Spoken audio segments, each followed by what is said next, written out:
نحمده ونستعينه ونستغفره ونؤمن به ونتوكل عليه ونعوذ بالله من شرور أنفسنا ومن سيئات أعمالنا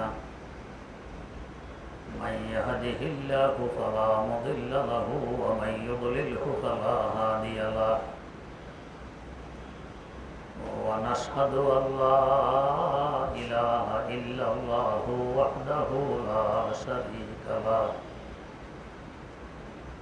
ونشهد أن سيدنا ونبينا ومولانا محمدا عبده ورسوله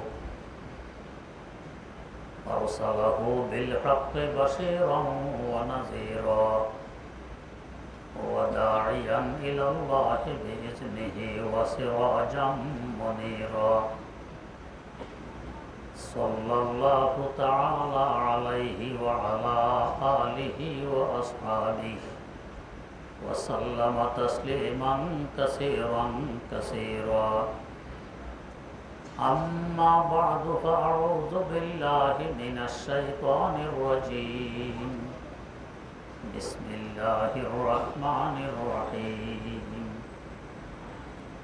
قل كونوا حجارة أو حديدا أو خلقا مما يكبر في صدوركم فسيقولون من يعيدنا قل الذي فطركم أول مرة فسينغضون إليك رؤوسهم ويقولون متاه قل عسى أن يكون قريبا يوم يدعوكم فتستجيبون بحمده وتظنون إن لبثتم إلا قليلا وقل لعبادي يقولوا التي هي أحسن إن الشيطان ينزغ بينهم إن الشيطان كان للإنسان عدوا مبينا صدق الله مولانا العظيم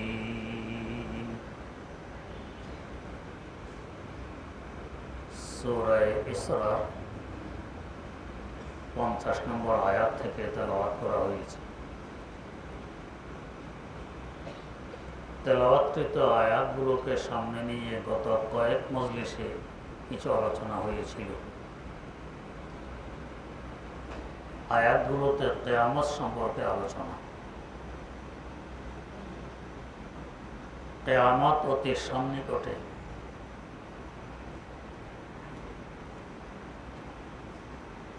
কিয়ামতের দিবস কার কার কাছে কি পাওনা দেওনা এগুলো সব সেখানে উসুল করা হবে।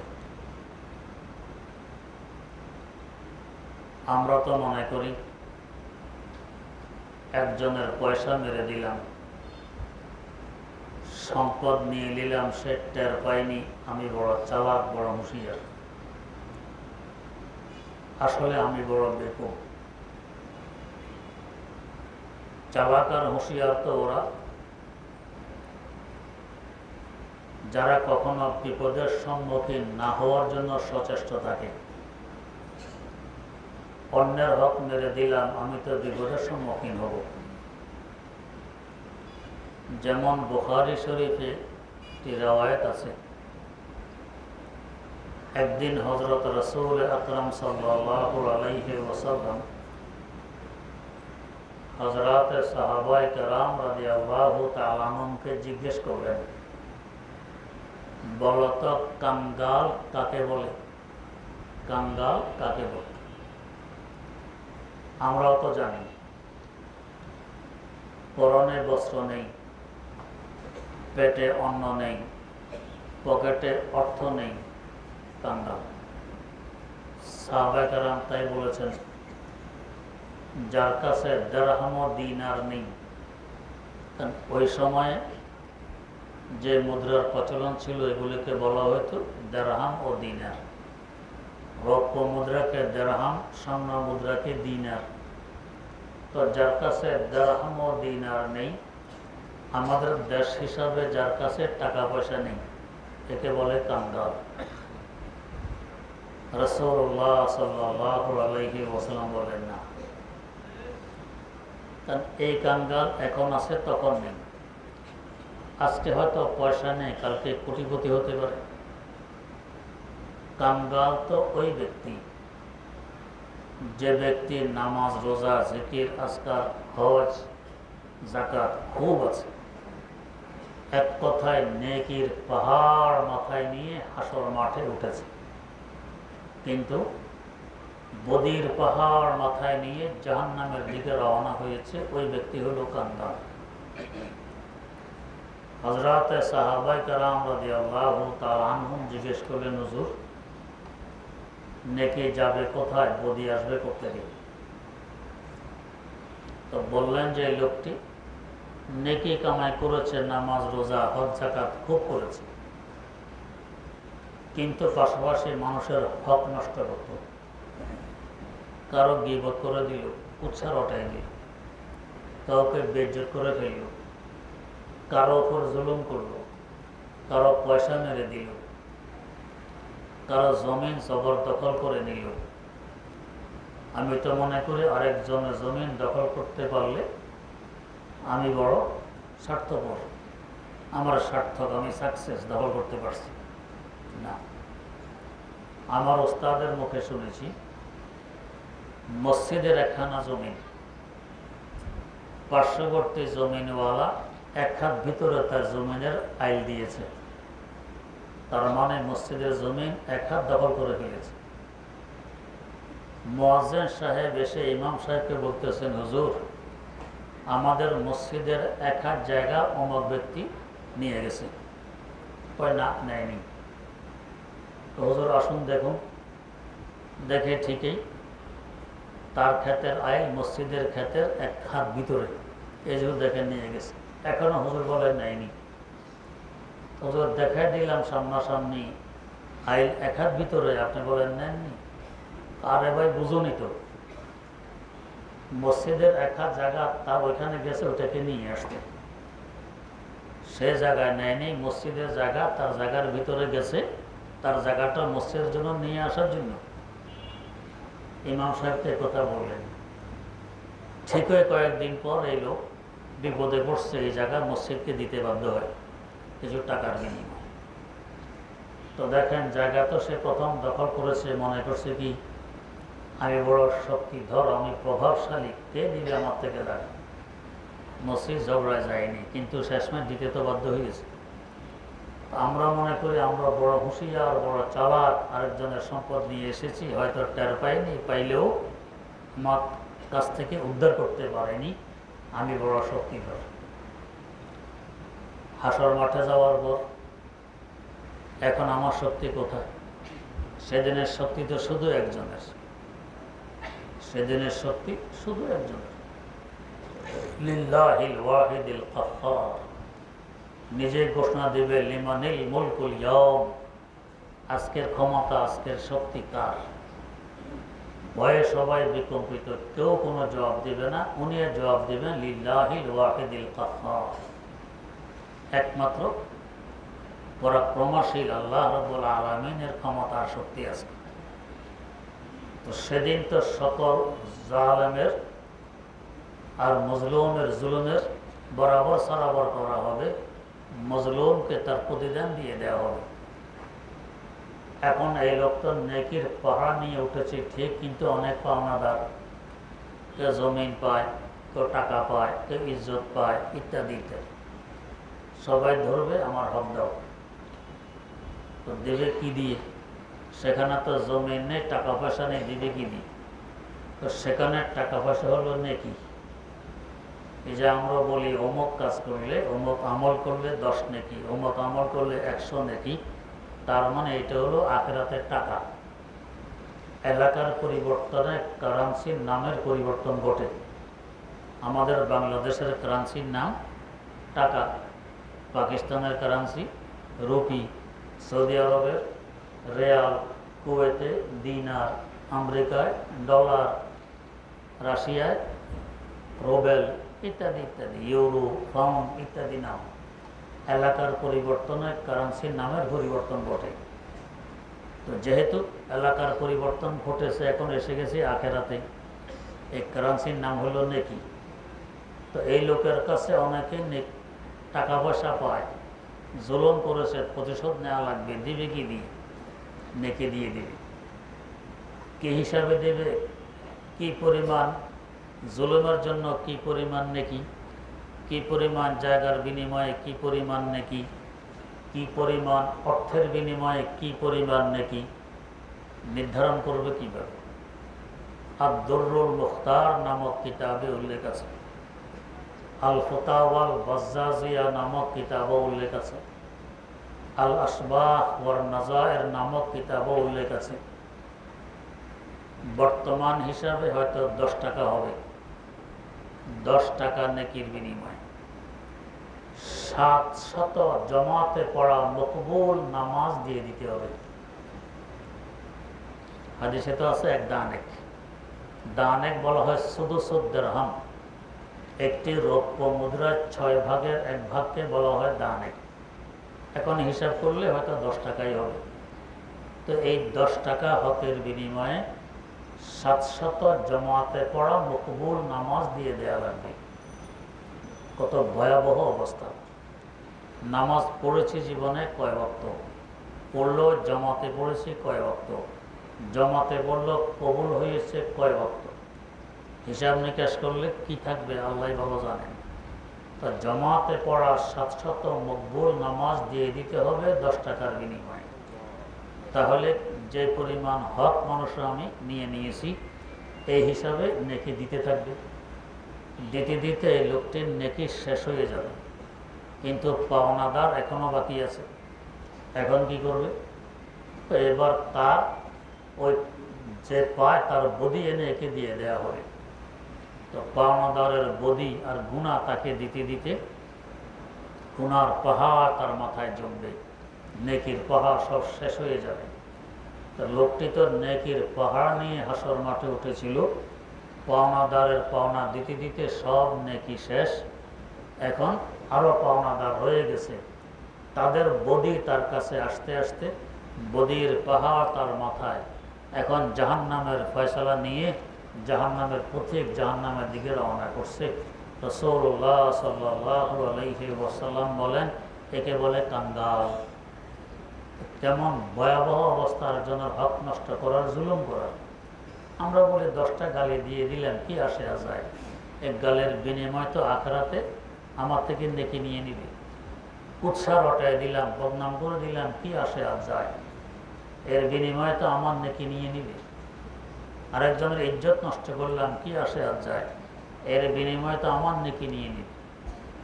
আল ইফকা নামক কিতাবে উল্লেখ আছে, হযরত শেখ আব্দুর রহমান জামি রাহিমাহুল্লাহ অনেক বড় উঁচু মাকামের আল্লাহর ওলি বুজুর্গ শেখ আব্দুর রহমান জামি।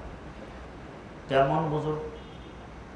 আশ্চর্য হবেন, তিনি হজ শেষে রওনা করেছেন মদিনা মুনাওয়ারা জিয়ারতে যাবেন।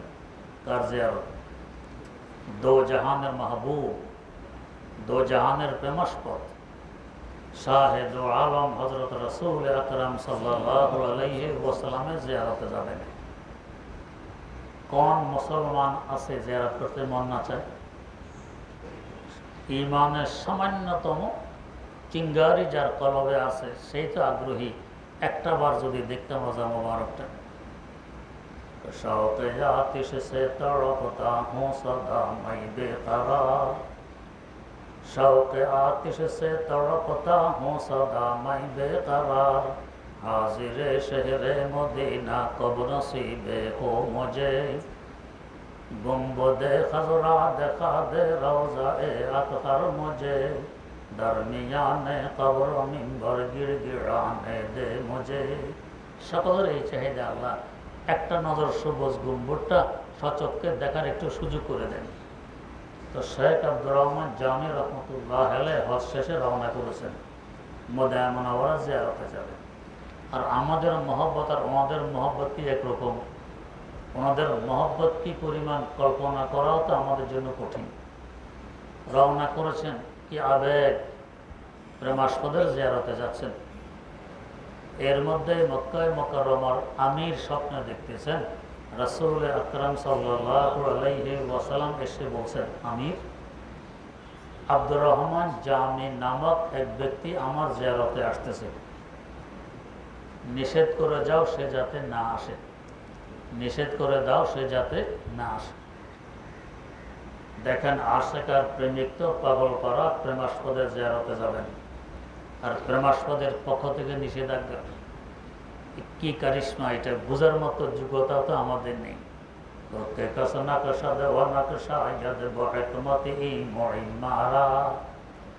আমির ঘোষণা করলেন আব্দুর রহমান জামিকে তার মদিনা মুনাওয়ারা যাওয়া নিষেধ। কিন্তু আশেকের পক্ষে কি সম্ভব?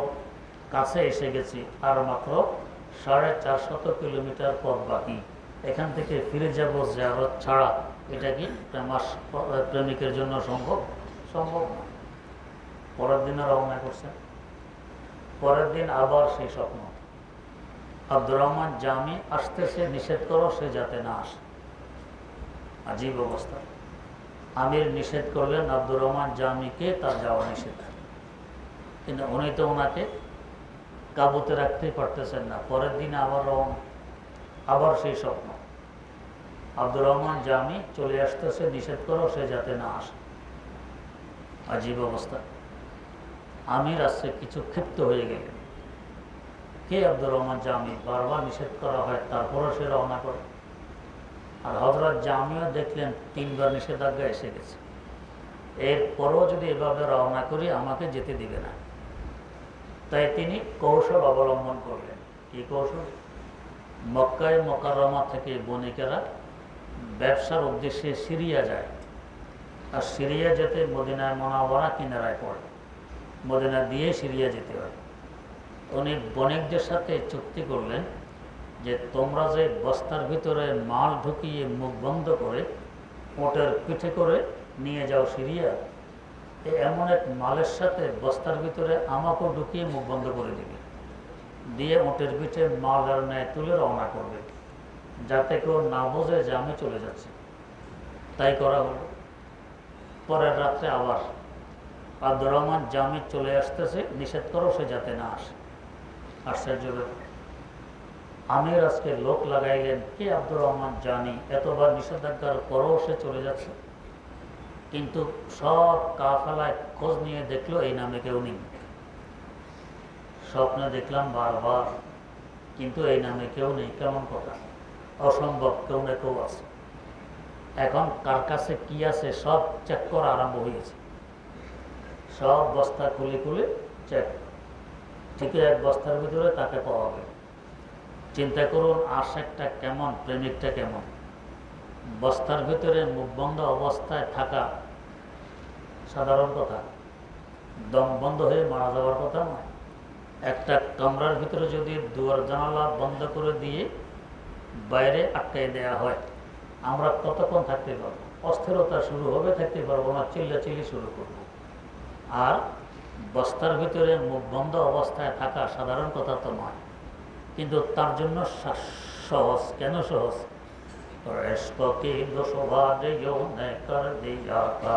মুঝে इश्क़ के दुश्वारियों ने कर दिया कामिल मुझे, अब कोई मुश्किल नज़र आता नहीं मुश्किल मुझे, अब कोई मुश्किल नज़र आता नहीं मुश्किल मुझे। इश्क़ मोहब्बत प्रेम প্রীতির গাত প্রতিঘাতে কঠিন থেকে কঠিন কাজকে সহজ বানায়। আশিকের জন্য সহজ, প্রেমিকের জন্য সহজ, অন্যদের জন্য বড় কঠিন। কঠিন কঠিন কাজ প্রেমিকের জন্য সহজ হয়ে যায়। আখলাকে মোহসেন একটি কিতাব আছে ফার্সি ভাষার, আখলাকে মোহসেন, আমাদেরকে পড়ানো হইত। 40টি পরিচ্ছেদ আছে, বড়ই সুন্দর গুরুত্বপূর্ণ একটি কিতাব। এলমে বাতেনের বড় খোরাক এই কিতাবের মধ্যে। এখানে একটি ঘটনা লিখেছে, এক শাহজাদি খুব সাজসজ্জা করে বেরিয়ে এসেছে। এমনি তো অন্যান্য পশু পাখি হায়াওয়ান জানোয়ারের দৃষ্টিতে মানুষ আকর্ষণীয় সুন্দর, এরা মানুষের আশেক হয়, প্রেমিক হয়, ভালোবাসে। এর পাশাপাশি আবার শাহজাদি, এর সাথে আবার সাজগোজ, কেমন সুন্দর লাগে। একটা পিপিলিকার দৃষ্টি পড়েছে তার উপরে। পিপিলি এই বেচারা প্রস্তাব দিয়ে বসলো, আমি তোমাকে বিয়ে করতে চাই। তো যারা সাধারণত বড় এরা অন্যদের মন ভাঙে না। তো শাহজাদি বলা হয় আমিও রাজি আছি। পিপিলিকে কি খুশি কি আনন্দ লাভ দেয়, আমার প্রস্তাব আমি রাজি, যাকে প্রস্তাব দিলাম সেও রাজি, আর কি লাগে। শাহজাদি বলে তবে একটি শর্ত তোমাকে পূরণ করতে হবে। রাজি তো আছি, একটি শর্ত পূরণ করলে তোমার সাথে আমার বিয়ে হবে। কি শর্ত? তো পৃথিবীর পূর্ব প্রান্তে একটি পাহাড় আছে, এই পাহাড়টি তুলে নিয়ে পশ্চিম প্রান্তে বসাই দিতে হবে। যেদিন পূর্ব প্রান্তের পাহাড় তুলে নিয়ে পশ্চিম প্রান্তে বসাবে ওই দিনে তোমার সাথে আমার বিয়ে হবে। এমন শর্ত আমাদেরকে দিলে কি বলতাম? আর এটা কি সম্ভব? 7 সমুদ্র 13 নদী পড়ে দিয়ে পাহাড় ওদিকে নেওয়া কি সম্ভব? অকল্পনিক কথা। কিন্তু পিপিলিকা খুশিতে আটকান, বস শর্ত পূরণ করলেই তো বিয়ে হয়ে যাবে। ঠিক আছে, রওনা করছে পৃথিবীর পূর্ব প্রান্তে। যেতে যেতে পূর্ব প্রান্তে গিয়ে দেখে ঠিক ওই পাহাড় তো একটি আছে, এটি নিতে হবে পশ্চিম প্রান্তে। কিভাবে নিবে? পিপিলিকার হিম্মত এবং সাহস সকল প্রাণী থেকে বেশি, এবং আমরা আমাদের দৈহিক ওজন যে পরিমাণ, এই পরিমাণ বোঝা বহন করতে পারি, এর বেশি পারব না। প্রত্যেকের দেহের যে ওজন এই পরিমাণ বোঝা বহন করতে পারে, কিন্তু একমাত্র পিপিলিকা এক প্রাণী, তার দৈহিক ওজন থেকে 27 গুণ বেশি ওজন সে বহন করতে পারে। 27 গুণ বেশি। দেখবেন বড় একটা বিচি কিংবা মিষ্টির টুকরা উঠতেছে, সোজা দেয়া বেয়ে যাচ্ছে উপরে দিকে, কেউ টানে, কেউ ঠেলে, কেউ সহযোগিতা করে, কি আজীব দ্রুত নিয়ে যাচ্ছে। এদের হিম্মত। তো এই পিপিলিকা তো হিম্মত হারায়নি, পাহাড় নেবে পশ্চিম প্রান্তে। কীভাবে নেবে? বুদ্ধি করে এক চিমটি মাটি মুখে নিয়েছে। এই এক চিমটি মাটি মুখে নিয়ে পশ্চিম প্রান্তে রেখে আসবো, আবার ফিরে আসবো, আরেক চিমটি মাটি মুখে নেব, পশ্চিম প্রান্তে রেখে আসবো। আস্তে আস্তে পাহাড়ের এক চিমটি কমতে থাকবে, ওইখানে এক চিমটি বাড়তে থাকবে। এক সময় এই পাহাড় শেষ হবে, ওইখানে পাহাড়ে পরিণত হবে। এরপরে তো বিয়ে। পিপিলিকা রওনা করেছে মাটি এক চিমটি মুখে নিয়ে। কতটুকু তার মুখে আসতে পারে? বাতাসে এক ধাক্কায় কোথায় নিয়ে গেছে পিপিলিকা, কোথায় মাটি চিমটি। আবার খুঁজে মুজে বের করছে। ওরা আবার ঘ্রাণ গন্ধ শুনে অনেক কিছু উপলব্ধি করতে পারে কোথায় কি।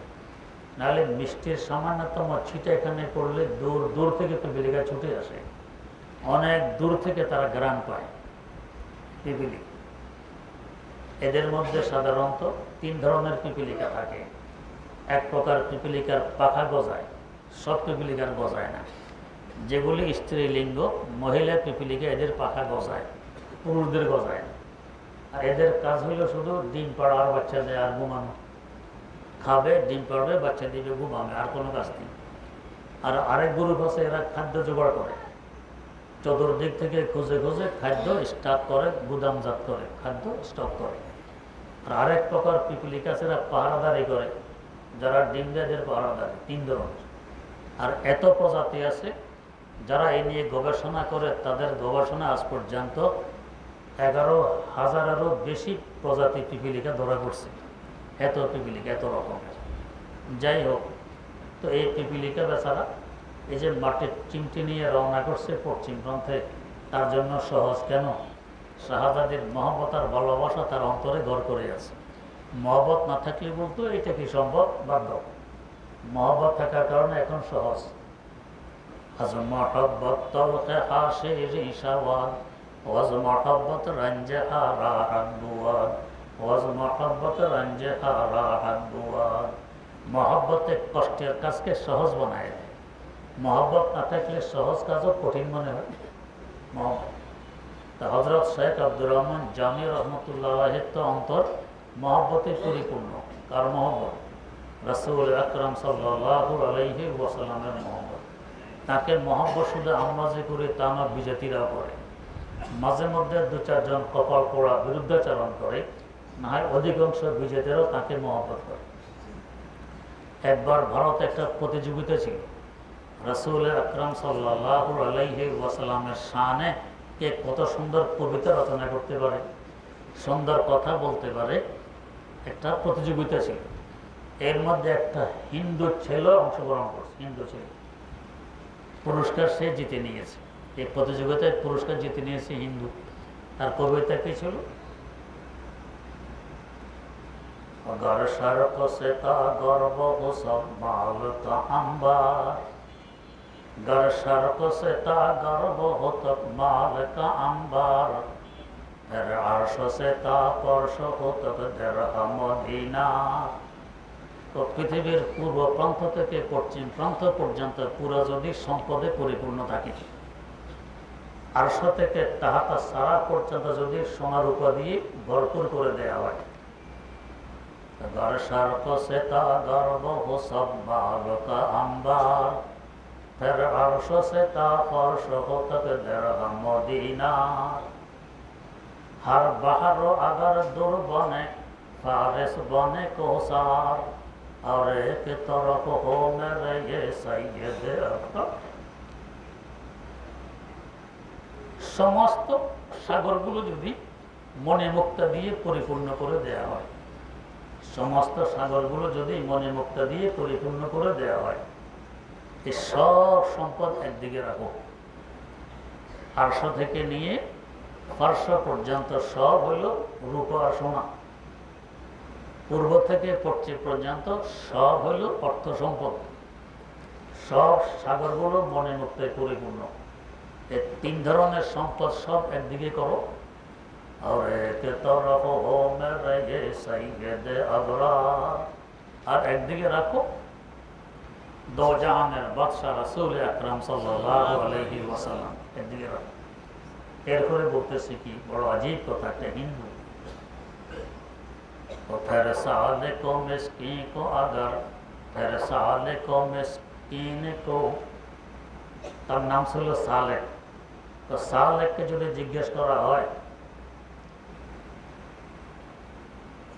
তোকে আলে তুমি কি নিবে, একদিকে তিন প্রকারের সম্পদ আর একদিকে একজন মানুষ রাসূল আকরাম সাল্লাল্লাহু আলাইহি ওয়াসাল্লাম। सालक मिस्कीन को मुयस्सर होके आले, फिर सालक मिस्कीन को मुयस्सर होके आले। যদি সুযোগ দেওয়া হয় তুমি কি নিবে, একদিকে তিন প্রকারের সম্পদ আর একদিকে একজন মানুষ রাসূলুল্লাহ সাল্লাল্লাহু আলাইহি ওয়াসাল্লাম। আল্লাহ তো फिर नालाइन मोहम्मद को उठा ले, আমি শুধু মুহাম্মদ সাল্লাল্লাহু আলাইহি ওয়াসাল্লামের দুটা জুতা উঠাই নিব, সব কোরবান করবো, শুধু দুটা জুতা উঠাই নিব, সব বাদ দিয়ে দুটা জুতা উঠাই নিব। অমুসলিম পর্যন্ত এই পরিমাণ ভালোবাসে, পুরস্কার সে জিতে নিয়েছে।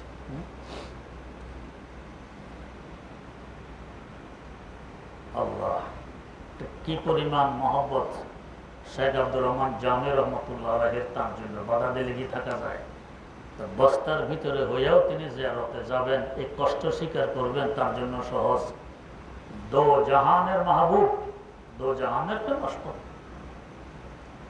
সব কিছু কোরবান করা তার জন্য অনেক সহজ। বস্তার ভিতরে রওনা করছেন, চেক করতে করতে ধরা পড়ে গেছেন, বাধা দিয়ে রেখে দেয়া হলো, যেতে দেয়া হলো না। আমির হয়তো ভাবছে কোনো অপরাধী হবেই, এই জন্য আসতে নিষেধ করা হয়েছে। পরের রাতে আবার স্বপ্ন, ও আমির তুমি কি জানো আব্দুর রহমান জামিকে? তুমি কি জানো আব্দুর রহমান জামিকে? সে এ দরবারে কোনো অপরাধী নয়। অপরাধের কারণ নিষেধ করা হচ্ছে, তো কেন নিষেধাজ্ঞা? সে তোহফা হিসাবে, হাদিয়া হিসাবে নিয়ে আসতেছে আমার কাছে তার বানানো কিছু কাসিদা, কিছু কবিতা, মহব্বত মাখা, ভালোবাসা মাখা কিছু কবিতা নিয়ে আসতেছে। আমার রওজার পাশে দাঁড়ায় সে পড়বে, আমাকে শোনাবে। কি কবিতা? আল্লাহ,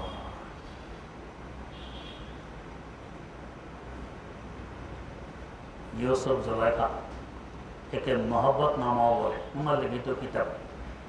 এই কিতাবে রাসূল আকরাম সাল্লাল্লাহু আলাইহি সাল্লামের প্রশংসার মধ্যে তাঁর এই কবিতাগুলো উল্লেখ আছে।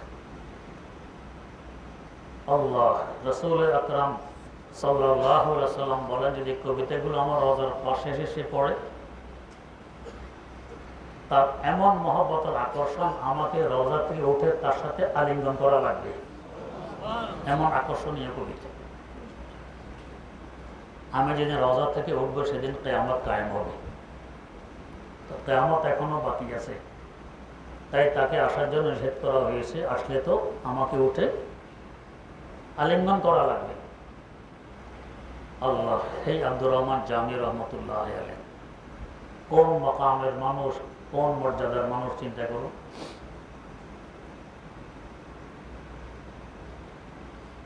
তিনি হাসর মাঠে দেখছেন যে কিছু পাওনাদার তাকে ধরছে, গিয়ে আমাদের পাওনা দাও। কিভাবে দিবেন? বড় পেরেশান। আমাদের পাওনা দাও কিভাবে দিবেন? বড় পেরেশান। বাঁচলেন কিভাবে এটা শোনার জন্য তার জীবদ্দশার ঘটনা শুনি। মুরিদ হওয়ার জন্য পীর খুঁজতেছেন। পীর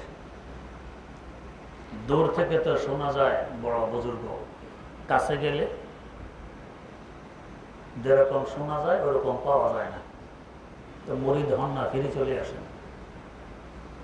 এভাবে হতে হতে খোঁজ পাইলেন শেখ ওবায়দুল্লাহ আহরার রাহিমাহুল্লাহ তাআলা। দূর দরাজ থেকে সফর করে তার কাছে গেছেন। গিয়ে দেখেন অডেল সম্পদের মালিক। মনটা খারাপ হয়ে গেল। এত বড় সম্পদশালী, এত বড় ধনী, আবার আল্লাহওয়ালা কিসের? মুরিদ হইলেন না। কিন্তু যেহেতু দূর থেকে সফর করে গেছেন, ছিলেন পরিশ্রান্ত, ক্লান্ত, ওনার মসজিদে শুয়ে পড়ছেন, ঘুম এসে গেছে। আমার আল্লাহর কিছু বান্দা আছেন, এদেরকে বলা হয় মুওয়াফফাক মিন আল্লাহ, আল্লাহর পক্ষ থেকে তৌফিক প্রাপ্ত। উনিও তাদের একজন। ঘুমন্ত অবস্থায় স্বপ্নে দেখতেছেন কিয়ামত কায়েম হয়ে গেছে। কিয়ামত কায়েম হয়ে গেছে। 50,000 বছর অপেক্ষার পর আল্লাহ পাক বিচার আসন গ্রহণ করলেন। বিচার পর্ব শুরু হয়ে গেছে। ওনার সিরিয়াল এসে গেছে। হিসাব দিতে দিতে দেখে ওই সময় তো নেকির অভাব। ওই যে মানুষ এসে পায়, পাওনাদারা ধরছে, আমাদের নেকি দাও, ওটা দিয়ে দিলে নেকির পাল্লা হয় হালকা। অথচ মানুষটা কেন? যার কসিদা শুনে রাসূল আকরাম সাল্লাল্লাহু আলাইহি সাল্লাম বলতেছেন, আমাকে রওজা থেকে উঠে আলিঙ্গন করতে হবে। কসিদা হলো যে মাহজুরি বরামদ জানে আলম, যে মাহজুরি বরামদ জানে আলম, তারহাম ইয়া নবী আল্লাহ তারহাম, না আখির রহমাতুল লিল আলামিন, যে মাহরুমা চেরা গাফেল নাশিনী, যে মাহরুমা চেরা গাফেল নাশিনী, বেরু আওয়ার সারাজ বুরদে ইয়ামানি, কে রোয়ে তুস্তে সুবহে। ও দো জাহানের মাসুক প্রেমাস্পদ। প্রেমাস্পদ না থাকলে প্রেমিকের কি দশা ঘটে? তুমি আমাদেরকে ছেড়ে রওজা পাকে আরাম করতেছ, তুমি নেই, আমাদের কি দশা, উম্মতের কি দশা, একটু চিন্তা করো। দুনিয়ার তো রূহ বেরিয়ে গেছে, উম্মতে মুসলিমের রূহ বেরিয়ে গেছে তোমার বিরহ যন্ত্রণায়। যে মাহজুরি বরামদ জানে আলম, তারহাম ইয়া নবী আল্লাহ তারহাম। ও আলম, একটু দয়া করো না, একটু দয়া করো। না আখির রহমাতুল লিল আলামিন, যে মাহরুমা চেরা গাফেল নাশিনী। তোমার না ওটা যে রহমতুল লিল আলামিন, জগৎবাসীর জন্য রহমত হয়ে কিভাবে রওজা আরাম করতেছো, আর উম্মতের এই দশা। আল্লাহ, কি দশা উম্মতের! আল্লামা হালি উম্মতের দশা লিখেছেন তার কবিতায়। ऐ खासा में रसूल वक्त दुआ है, आए खासा ए खासान रसूल वक्त दुआ है, उम्मत पे तेरी आके अजब वक्त पड़ा है, उम्मत पे तेरी आके अजब वक्त पड़ा है। ও আল্লাহ রাসূল, আপনার উম্মতের এখন কি দশা? আজ ফিলিস্তিনে মার খায়, চীন রাশিয়ায় মার খায়, ভারতে মার খায়, মায়ানমারে মার খায়, তাদের পক্ষে একটি কথা বলবে এমন মানুষ দুনিয়াতে নেই। आए खासा ए खासान रसूल वक्त दुआ है, उम्मत पे तेरी आके अजब वक्त पड़ा है। তোমার উম্মতের একটা কঠিন অবস্থা যাচ্ছে। जो दिन बड़ी शान से निकला था वतन से, परदेश में वो आज गरीब गुरबा है। তোমার আনিত দিন কি শান শওকতের সাথে ছড়িয়ে পড়েছিল গোটা বিশ্বে, কিন্তু সেই দিনের এখন কি দুরবস্থা, সেই দিনের এখন কি দুরবস্থা। আল্লাহ যদি একটু আপনি দয়া করেন আবার দিনের অবস্থায় ফিরে আসতে পারে। আল্লামা আলিম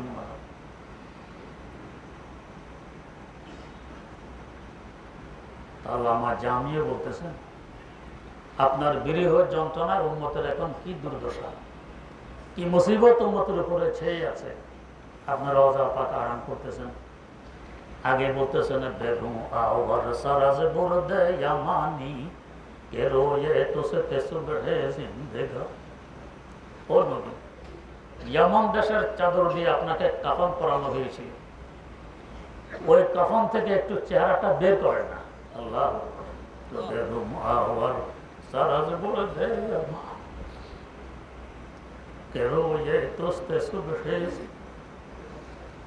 উম্মতের মধ্যে রু আবার ফিরে আসবে, নতুন জাগরণ শুরু হবে, একটু চেহারাটা দেখান না কাপড়ে কাপড় সরে।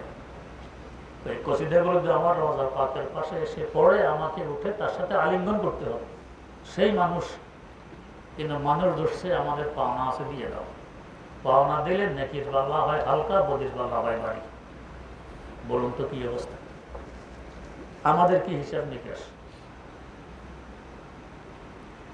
এর মধ্যে ওই যে স্বপ্নের ঘটনা, উনি তো মুরিদ হলেন না, এ আবার আল্লাহওয়ালা কিসে এত বড় ধনী। স্বপ্নে দেখতেছেন কিয়ামত কায়েম হয়ে গেছে, আল্লাহ পাক হিসাব নিকাশের আসন গ্রহণ করেছেন, হিসাব পর্ব শুরু হয়ে গেছে, তার সিরিয়াল এসে গেছে, এই বিপদের সম্মুখীন। আল্লাহ রাব্বুল আলামিন একটু সুযোগ দিলেন যে দেখো, নেকির পাল্লা হালকা অবস্থা তো জান্নাত পাওয়া যাবে না, জান্নাত পেতে হলে নেকির পাল্লা ভারী হতে হবে, এছাড়া জান্নাতের কল্পনাও করা যাবে না। একটু সুযোগ দিলাম, যদি কোথাও থেকে একটু নেকি এনে দিতে পারো, নেকির পাল্লা ভারী হবে, তবে জান্নাত পাবে।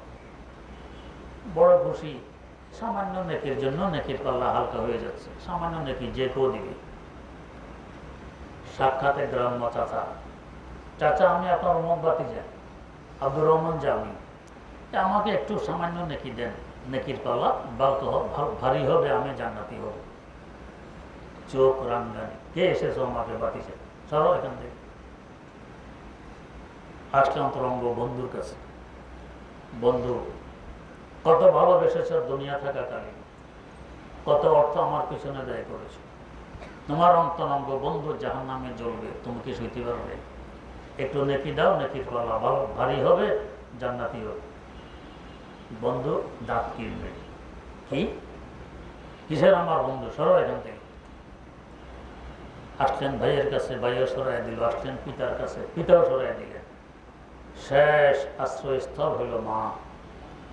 বুকবার আশা নিয়ে মায়ের কাছে দৌড়া দিলেন, মা তো আর ফিরে দিবেন না।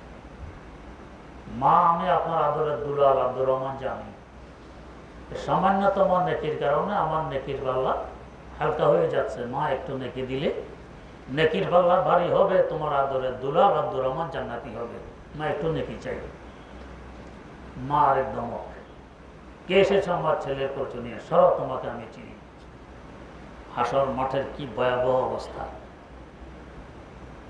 আল্লাহ হযরত আল্লামা কারামত আলী জৌনপুরী রহমতুল্লাহ আলাইহি লিখেছেন, आदम से तारीसा नबी नफ्सी पुकारे वासबी, आदम से तारीसा नबी नफ्सी पुकारे वासबी, बोले वहाँ एक उम्मती अहमद नबी साहेब हशम। সকল নবীরা পর্যন্ত আতঙ্কিত, হায় আমার কি অবস্থা হবে। একমাত্র আমাদের নবী মুহাম্মদ মুস্তাফা সাল্লাল্লাহু আলাইহি ওয়াসাল্লাম উম্মতের ফিকির নিয়ে থাকবেন ব্যস্ত, নিজের চিন্তা করবেন না, উম্মতের চিন্তায় ব্যস্ত থাকবেন। এই ভয়াবহ অবস্থায় কে কাকে চিনবে? কেউ কাকে চিনবে না, নিরাশ হয়ে গেলেন। হায় হায়, মা থেকে যখন নিরাশ হয়ে গেলাম, কে আমাকে আর নাকি দিবে? জাহান্নাম ছাড়া বুঝি আর কোনো গতি নেই। কোন মকামের মানুষ কিন্তু দেখতেছেন কি। এর মধ্যে হঠাৎ একটি আওয়াজ আসলো পেছন থেকে, ইয়া আব্দুর রহমান, ও আব্দুর রহমান দাঁড়াও। তাকায় দেখে খাজা ওবায়দুল্লাহ হারার রহমতুল্লাহ আলাইহির চেহারা মোবারক দেখা যায়। ব্যাপার কি, বিচলিত কেন, ছোটাছুটি কেন, চেহারা মলিন কেন? ভাবলেন যেখানে পিতা মাতা কাজে লাগেনি, উনি তো অচেনা মানুষ, আমি তো গিয়েছি মুরিদ হইতে, তার সাথে সাক্ষাৎ তো করিনি, পরিচয় হয়নি, অচেনা, তাকে বললে কি যাবে? বলো। শেষমেশ বললেন যে এই হলো আমার অবস্থা, নিরাশ হয়ে গেছি, জাহান্নাম ছাড়া আর কোনো গতি নেই। একটু নেকি বের করে দিয়ে দিলেন, নাও নেকির পাল্লায় তুলে দাও।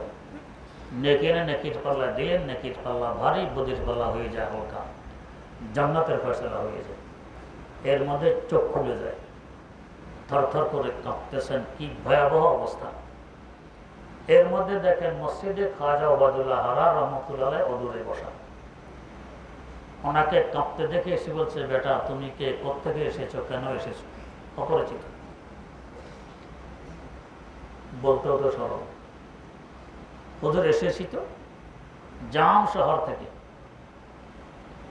জাম শহর থেকে অনেক আশা নিয়ে এসেছি। কি আশা? বলে না, লজ্জার কথা। এসেছিলাম তো আপনার কাছে মুরিদ হতে, এসে দেখি আপনি অঢেল সম্পদের মালিক, মনটা খারাপ হয়ে গেল।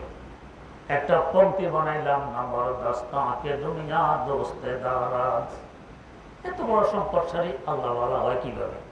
তাই আপনার কাছেও গেলাম না, বয়াত হইলাম, দেখা সাক্ষাৎ করলাম, কিন্তু ক্লান্ত ছিলাম, পরিশ্রান্ত ছিলাম, দূর দরাজ থেকে সফর করে এসেছি।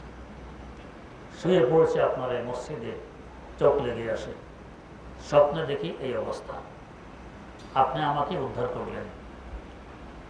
উনি বললেন, আব্দুর রহমান, এক পংক্তি তুমি বানাইছো, আর এক পংক্তি আমার থেকে শুনে নাও। তোমার পংক্তি ছিল না বরদাস্ত তাকে নুমিয়া দোস্তে দারাত, আমার থেকে শুনে নাও, আগার দারাদ বরা এ দোস্তে দারাত, আগার দারাদ বরা এ দোস্তে দারাত। সম্পদশালী আল্লাহওয়ালা হতে পারে না। যদি কোনো আল্লাহওয়ালা সম্পদশালী হয় তো নিজের জন্য হয় না, তোমার মতো আরেক আল্লাহওয়ালার জন্য হয়, দিনের জন্য হয়, আল্লাহর জন্য হয়, নিজের জন্য হয় না। এই সম্পদ আল্লাহর কাছেই ব্যয় হয়। কি ভয়াবহ অবস্থা হাসর মাঠে, মানুষের পাওনা দেওয়া। অতএব খুব হুঁশিয়ার থাকা লাগবে। আমি এবার হাসর মাঠে এমন পরিস্থিতির শিকার হই যে কাউকে আমার নেকি দিয়ে দিতে হয়, তাহলে বুখারী শরীফের হাদিস অনুযায়ী কঙ্গালে পরিণত হওয়া লাগবে। আল্লাহ রাব্বুল আলামিন এই ভয়াবহ অবস্থা থেকে আমাদেরকে নিষ্কৃতি দান করুন। সুবহানাল্লাহি ওয়া বিহামদিহি, সুবহানাকা আল্লাহুম্মা ওয়া বিহামদিক, আশহাদু আল্লা ইলাহা ইল্লা আনতা আস্তাগফিরুকা ওয়া আতুবু ইলাইক।